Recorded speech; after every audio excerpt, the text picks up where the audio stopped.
이제 그 부마 항쟁 자체에 대한 얘기는 이 정도로 하고 그 이후에 부마 항쟁을 어떻게 기억하고 기념하는가 하는 문제인데요. 예, 그 노무현 정권이 들어서면서 아마 부산의 민주공원이 만들어지게 되죠. 그때 본격적으로 부마 항쟁을 다시 기억하게 되는 어떤 계기가 됐다고 볼 수 있을까요? 10주기 지나고 난 다음에. 네네. 이제 민주공원이 만들어진 건 노무현 정권 때보다 더 앞에 사실은 김영삼 대통령 시절부터 이제 이루어집니다. 그래서 부산에서 이제 민주화 운동을 하던 사람들은 이게 민주화 운동 그때는 이제 부마 항쟁 자체의 진상규명이라든지 이런 것보다는 민주화 운동의 정신을 부마 항쟁을 포함해서 민주화 운동의 정신을 어떻게 우리가 개성해야 될 것인가 이런 데 더 많은 관심을 가지고 이제 부산에서 그런 것들을 시민들과 함께 공유할 수 있는 공간을 만드는 게 필요하다 이렇게 해가지고 이제 부산의 민주공원을 만들게 됩니다. 그래서 그 민주공원은 이제 김영삼 대통령 당시부터 추진이 되었는데요. 그래서 김영삼 대통령의 이제 좀 협조도 받고 또 부산시의 협조도 받고 이렇게 해가지고 이제 1997년에 착공을 해서 이제 2000년에 그 민주공원이 문을 열게 됩니다. 그래서 그 민주공원을 중심으로 해서 이제 그 기념 사업을 이제 쭉 해왔는데요. 부산의 이제 기념 사업에서는 부마 항쟁이 가장 중요한 사건으로 그 기념이 되어 왔고, 물론 뭐 4.19라든지 6월 항쟁이라든지 뭐 다른 사건도 다 같이 이제 기념을 합니다만은 그래도 부마 항쟁을 가장 중요하게 생각하고 있습니다. 그래서 쭉 왔는데 이제 그 부마 항쟁뿐만 아니라 이제 여러 민주화 운동에 대해서 이제 그 국가적인 차원에서 이제 그 명예회복도 하고 또 일정한 보상도 많은 사람들이 그 상황에서 고생을 했기 때문에 그것을 하기 위해서 이제 민주화 운동 관련자 명예회복 및 보상에 관한 법률이라고 하는 게 이제 김대중 대통령 시절에 이제 만들어졌어요. 2000년에. 그래서 이제 그때부터 이제 그 민주화 운동 명예회복 보상위원회가 이제 설립이 됐죠. 그렇게 해서 이제 그 명예회복 보상 사업을 하게 되는데요. 저희들은 이제 그것을 통해서 부마 항쟁으로 피해를 입었던 많은 시민들이 좀 보상을 받지 않겠나라고 생각을 했어요. 기대를 했습니다. 그런데 결과를 보니까 이게 너무 뜻밖의 부마 항쟁 참여자들이 부마 항쟁 관련자들이 신청한 사람이 22명. 신청자 자체가 신청자 자체가 22명밖에 안 됐고요. 그 중에서 인정받은 사람이 11명이었습니다. 근데 부마 항쟁에서 우리가 부산 마산을 합쳐서 통틀어서 연행됐던 사람들, 그 연행돼 가지고 그 중에서 이제 구속자들 중에서 이제 민간 재판으로 그 재판받은 사람 또는 군사 재판 받은 사람, 그 다음에 적결 심판 받은 사람 또는 이제 뭐 좀 두들겨 맞고 훈방된 사람 다 포함해 가지고 1563명이라고 자료에 나옵니다. 그게 이제 검찰 정보보고에 나오는 자료입니다. 그래서 우리는 1500 최소한 물론 그보다 실제는 더 많겠지만 관변 자료에 의하더라도 최소한 1563명의 피해자가 있는데 단 22명만 신청을 했고 그 중에서 11명만 그게 인정받았다. 이거 도대체 네, 그 민보상법 자체가 갖고 있는 이제 문제점 중에 하나인데요. 그러니까 그러니까 수십 년에 걸친 사건들을 하기 때문에 우리가 부마 항쟁으로 특별법이 만들어졌으면 절대로 그런 일이 없는데 이제 어떤 기본법으로 모든 것을 막나는 식으로 하다가 보니까 뭘 갖고 따지냐면은 구금일수 며칠이나 잡혀 있었고 그 다음에 또 형량을 얼마나 받았느냐. 유죄를 얼마나 받았느냐. 그런데 이제 워낙 독재가 장기간에 걸쳐서 하니까 좀 짧게 그 갇힌 사람들은 그냥 다 패스 통과가 돼버리고, 그러니까 뭐 1개월 이상, 최소한 1개월 이상의 구금 기간, 그 다음에 뭐 형량 얼마 이상, 뭐 이런 조건들을 그 대입을 하는데, 부마 항쟁은 이제 박정희가 갑자기 죽는 바람에 잡혀가서 얼마 안 있다가 대개 만일을 풀려나고 또 재판을 들어서도 뭐 그러니까 법률적으로 어떻게 됐나 면소가 예, 이제 기소유예 된 사람들이 많았죠. 뭐 하고 예, 예. 뭐 이제 이렇게 되니까 그 민보상법이 엄격하게 그 규정하고 있는 그 어떤 형식 요건, 예. 그러니까 구금일수라든지 형량이라든지 거기에 해당하는 사람 숫자가 워낙 적게 되는 거예요. 예, 그래서 예. 이 항쟁이 갖고 있는 중요성에 비해서 그 다음에 이게 박정희 유신 독재 말기니까 얼마나 살벌해요. 그리고 그 다음에 이거를 갖다가 그 난민자나 어떤 그 공작에 의해서 일어난 걸로 돌려야만, 그래야만 자기네들, 우리 잘못이 아니라 저건 빨갱이들이 그 분탕질을 한 거야. 이제 이렇게 몰고 가려고 하니까 당한 분들은 정말 많이 당했고, 특히 이제 그 여성들도 굉장히 그 정말 입에 담기 힘든 그 힘든 상황들을 겪은 분들도 있고. 그런데 이런 분들이 이 민보상법의 그런 큰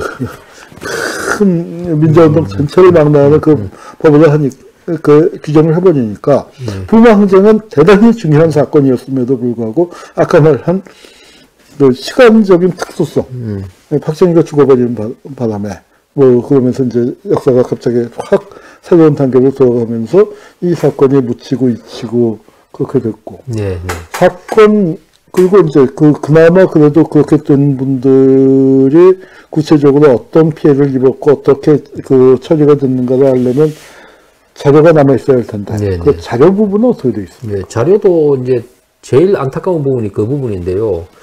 부마항쟁에서 제일 많은 비중을 차지하는 것이 이제 적결 심판. 물론 훈방이 조금 더 많습니다만 훈방이나 적결 심판이 뭐 큰 차이가 없습니다. 그래서 그 적결 심판을 받은 사람들이 600여 명, 600한 5, 60명 되고요. 훈방자가 700명 이상 됩니다. 그러면 이제 적결 심판은까지는 이게 기록이 있는 거잖아요. 훈방은 기록이 없다 하더라도 적결 심판은 사실은 기록이 있는데 이게 또 희한하게도 부산 지역이 훨씬 많아요. 526명이나 됩니다. 부산은 적결 심판자가요. 그 다음에 마산은 124명 정도 밖에 안 됩니다. 근데 마산의 자료는 이게 남아있어요. 지금 이제 확보가 됐습니다. 근데 부산 자료가 지금 없어져 버렸어요.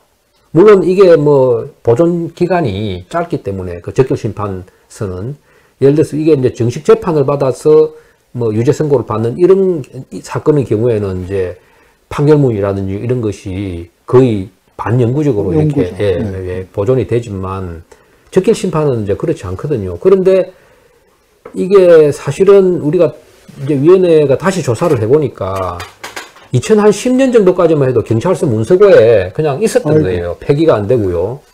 그게 사실은 원칙대로 하면 그 전에 파기가 됐어야 되는데 그냥 폐기가 안 되고 있다가 이제 정말 오래 안 된 가까운 그 시기에 폐기가 됐다고 하는 걸 뒤늦게 알았는데 사실은 그 이전에 우리가 그러니까 이런 위원회가 만들어지기 전에죠. 우리가 이제 기념사업 단체에서 계속해서 이제 그런 자료를 좀 찾기 위해서 노력을 많이 했죠. 사실은. 아니 그런데 2010년이라면 진실화해위원회가 만들어진 다음 아닙니까?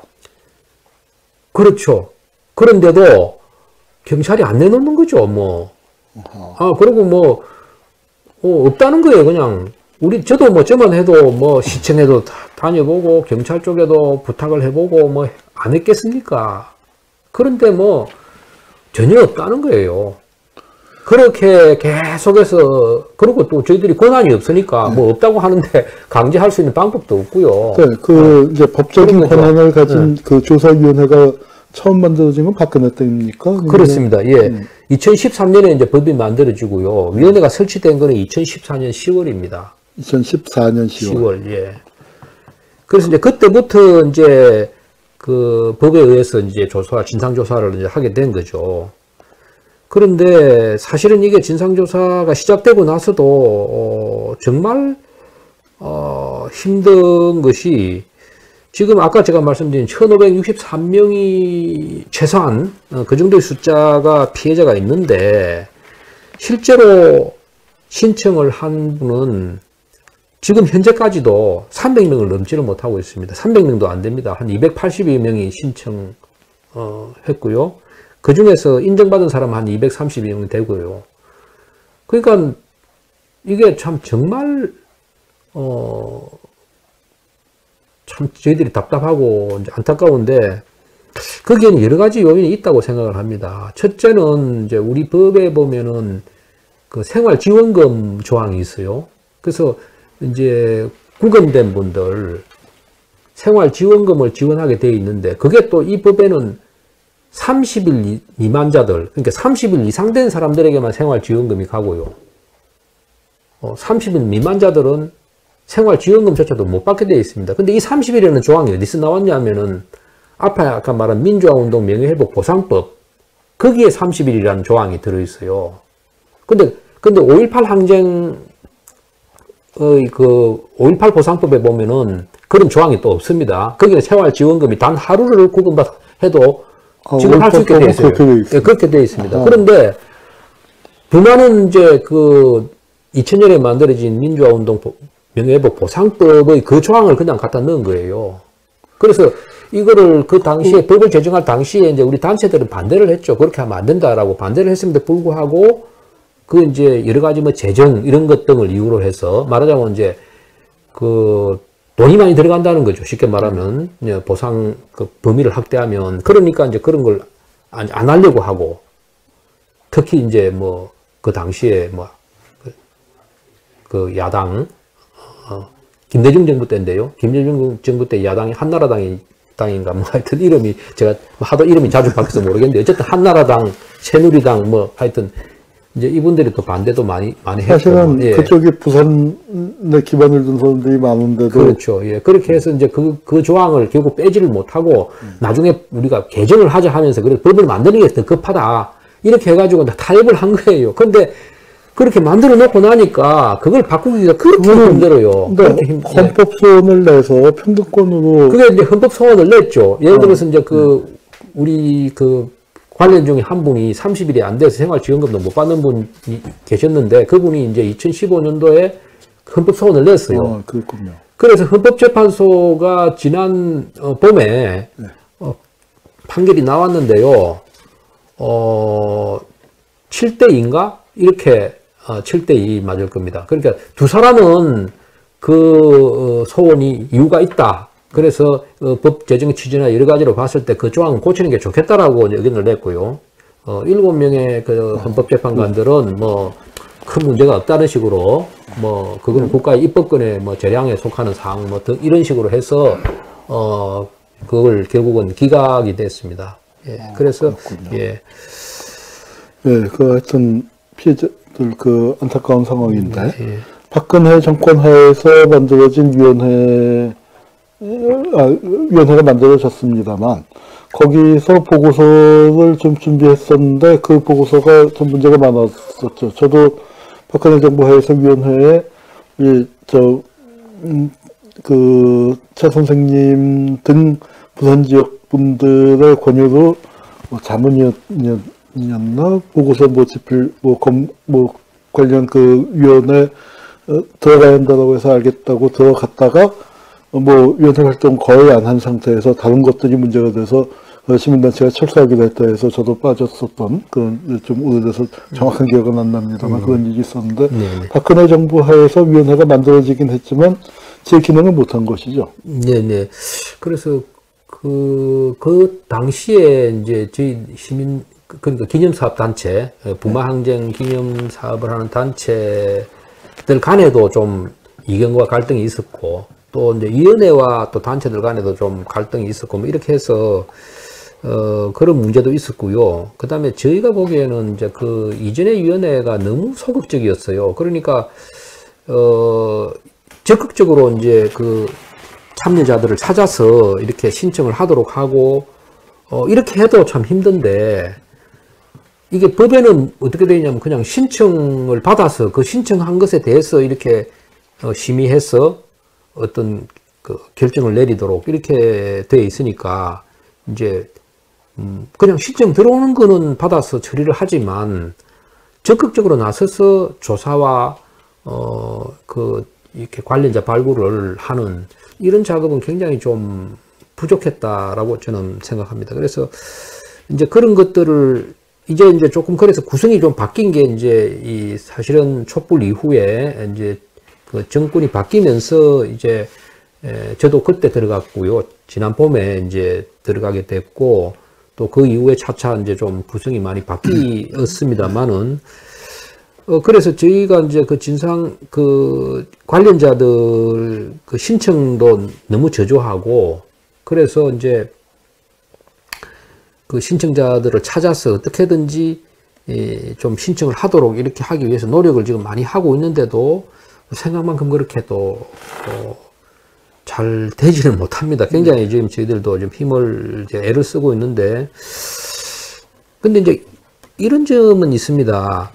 아까 말씀드렸다시피 이제 그 자료가 남아있지 않은 거 예를 들어서 마산의 경우에는 적결 심판 자료가 120여 명이 있습니다. 그러니까 그 자료를 가지고 우리가 주민등록 조회를 하면은 그분들이 지금 어디에 살고 있는지 이런 게 어느 정도까지는 다 조회가 되죠. 예, 그런 정보가 있으니까. 근데 부산의 경우에는 500명이 훨씬 넘는 시민들이 적결 심판을 받아서 구류를 살았는데도 불구하고 이분들이 어떤 분들인지 어디에 살고 있는지 전혀 우리가 정보가 없어요. 그 자료가 없으니까. 그러면 이분들이 자발적으로 이제 신청을 해주면 제일 좋은데 그게 잘 되지 않는 겁니다. 물론 뭐 홍보가 부족하다든지 여러 가지 이유가 있겠지만은 뭐 예산도 부족하니까 뭐 홍보도 잘 하기 어렵고요. 뭐 하는 데까지는 하지만 어렵기도 하고. 그 다음에 가장 큰 문제는 뭐냐면 아까 말한 30일 조항입니다. 제가 생각할 때는 30일 미만자들은 근데 적결 심판은 30일 다 미만이거든요. 미만이죠. 최장 29일. 예, 뭐 최장해야 29일, 30일도 안 되는데 그럼 그분들은 뭐 이렇게 서류 만들고 인후보정인 찾고 뭐 이렇게 복잡하고 번거로운 절차를 거쳐서 하더라도 실익이 하나도 없습니다. 그냥 명예회복한다는 종이 쪼가리 하나밖에 없는 거거든요. 담은 몇십만 원, 몇백만 원이라도 뭐 좀 실질적으로 도움을 받기는 현재 법상으로는 어렵게 되어 있습니다. 그러다 보니까 이게 신청을 어렵게 만드는 하나의 요인이라고 생각하기도 하고요. 또 하나는 아까 말씀드린 그 부산 경남의 그 보수적인 지형하고도 좀 관계가 있다는 생각이 들어요. 왜냐하면 광주만 하더라도 5.18 항쟁에 참여했다는 게 자랑이죠. 개인으로 보면 떳떳하고 자랑스러운 일이지 그게 결코 숨기거나 드러내어서 안 될 일은 아니잖아요. 그런데 부산 경남 쪽에 그 부마항쟁 참여자들은요. 지금도 자기 가족에게조차도 그 얘기를 하지 못했다는 사람들이 너무 많아요. 그게 상처이고 그걸 내가 부마항쟁에 참여했다라고 하는 것을 자랑스럽게 이야기할 수 없는 분위기. 그런 것이 지금도 지속되고 있는 거죠. 그래서 그런 걸 보면 지금도 아니 세상이 이렇게 바뀌었는데도 이렇게 생각하느냐라고 할 정도로 제가 깜짝 놀랄 정도로 아직도 여전히 그런 분위기 속에서 그런 트라우마를 안고 살아가는 사람들이 너무나 많아요.